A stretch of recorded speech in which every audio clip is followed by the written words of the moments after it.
They knew doggone right well that this information coming out of the MAIC, you know, that, oh, my God, they're pulling people over that have Ron Paul stickers on, for gosh sakes. You know, all this did was inflame people, but these are the people who would speak out.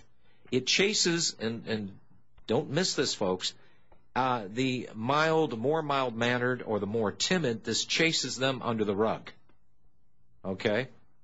This is a psychological operation, but it tells me volumes of what the government is really saying between the lines. I've said this before. The government is becoming very paranoid of its people, and that's a good thing. Well, what they realize... And then they'll start coming out and being even more arrogant and demanding this, that, and the other thing, and all of a sudden you're going to find whole families wiped out who work for Goldman Sachs, who work for the government, and so on and so forth. I mean, you know, these people, they're absolutely mad because it's a battle they cannot win.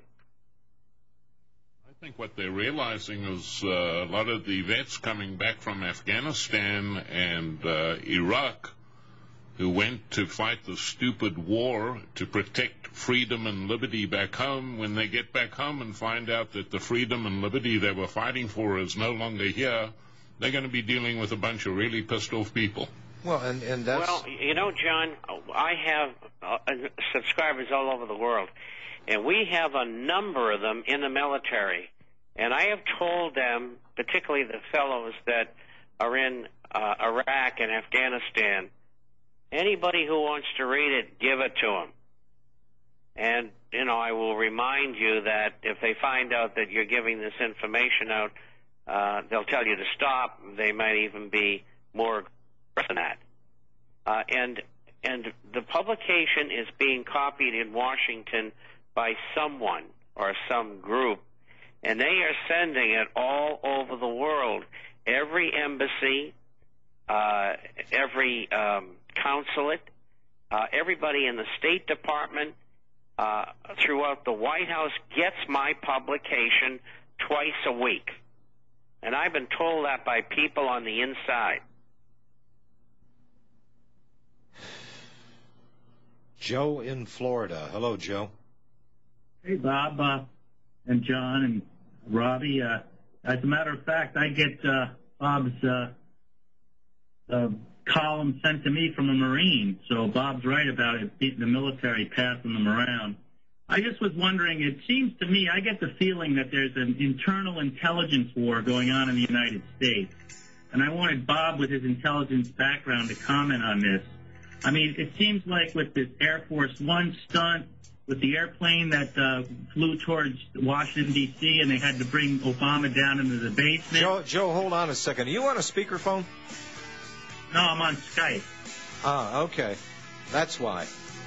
Bless you, my son. Hold on. We'll take the break. 800-313-9443. Got a half hour left. Ask the questions.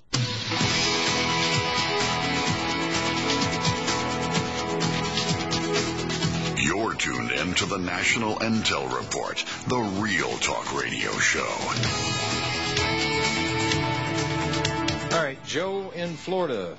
If you'd please, sir, go ahead. Yeah, John, as I was alluding to, it seems to me like with David Kellerman killing himself and William Bennett being beaten to death in Potomac Mills, there seems like there's an internal intelligence war going on in America. I wanted Bob to comment on that, and also whether, even though Dick Cheney is no longer vice president, if he's still in charge of continuity of government. I've never seen a vice president as powerful and to continue talking as Dick Cheney. Normally they just disappear. Right. And I'm wondering if, because of his being in charge of continuity of government, if he actually resigned that position. Bob? Well, I think it's a good point, and we really don't know. I haven't gotten any intelligence, but I do know that through the years there's always been, you know, the regular professional employees, and then the guys that go out and do all the bad stuff. The guys that got involved in Iran-Contra, et cetera. And, you know, most of you don't know, but in the mid-1960s, they were going to send another expeditionary force, the CIA was, into Cuba. And they try to recruit me to be involved in that. And that's how I know about it. And I don't know that anybody else does except the people who are in on the know. And I knew who was behind the thing, and I said, no, I won't get involved. And a lot of people who I know, particularly most of them Cubans who had come to the United States, they wanted to get involved because they wanted to get their country back. And, of course, it never happened. But it points out that there's always been two distinct groups of people. And the guys that just go and do their job, who are professionals, and the nutcases. And the nutcases in the last 30 or 40 years have been really running things. Okay. Joe? Obama really is for change, and it's the status quo. It's the nutcases that are fighting back. It's the possibility that I haven't given up hope on because of what I'm seeing. There's some odd things going on, like, for instance, the airplane that entered the airspace on last Friday, and then next thing you know, no more torture stuff. And then the other day with Air Force One in New York. And like I said, there's body count. And it's, of course, they're not going to, inform the public about this. But I'm getting the vibe that there's a big fight going on amongst the Illuminists. And I think that maybe we're going to need these FEMA camps after the 9/11 trials to put all these people into. I mean, If you think about it, if we have trials and put them in camps, then that's okay, as long as they were given a fair trial. There's a lot of people that are going to need to be arrested when we clean house. I agree. Well, that's if the mob doesn't get them first. All right. Hey, Joe, by the way, are you using Skype? Yeah, I am. Okay. Do me a favor. Don't call in with that because we can't regulate that through the board. Okay. Oh, sorry. No, that's okay. It's just that it makes it really hard to understand. And in order to get rid of the booming, I got to turn it way down, and then we can't hear you. Okay. Well, I'll do that next time. Okay, I appreciate it. Okay, thanks, Joe. By the way, I wanted to ask you a question, Bob. Do you know Dr. Stephen, I think his name is Pazenzek? No, I do not. Okay. He was he was the author of the psychopolitical thrillers, co-creator of the New York Times bestseller of Tom Clancy's Op Center. This guy, he was the senior policy planner under Secretaries Kissinger, Vance, Schultz, James Baker. I mean, he absolutely hated Henry Kissinger.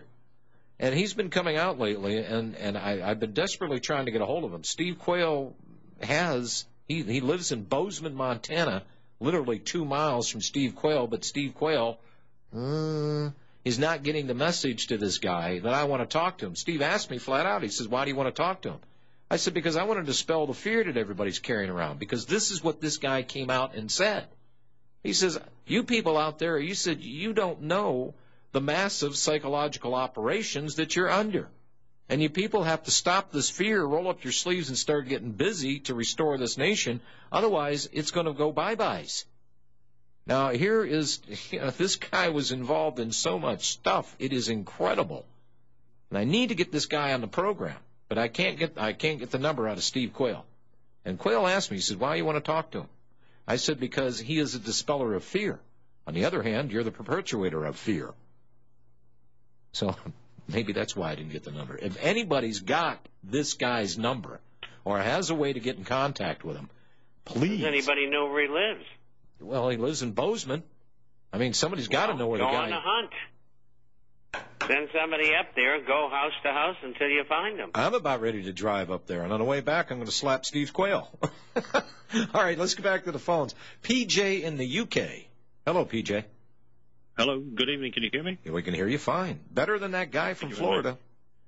Yeah, well, you need to get bounty hunters back into their proper stages in America. But I have a question for Bob Chapman. People here are getting really scared about the amount of debt the government is, and do you think, Bob, that the bond market will fail and that the government guarantee will fail? The amount of money that we're going to have to push out, $220 billion this year in the UK, do you think it will actually fail?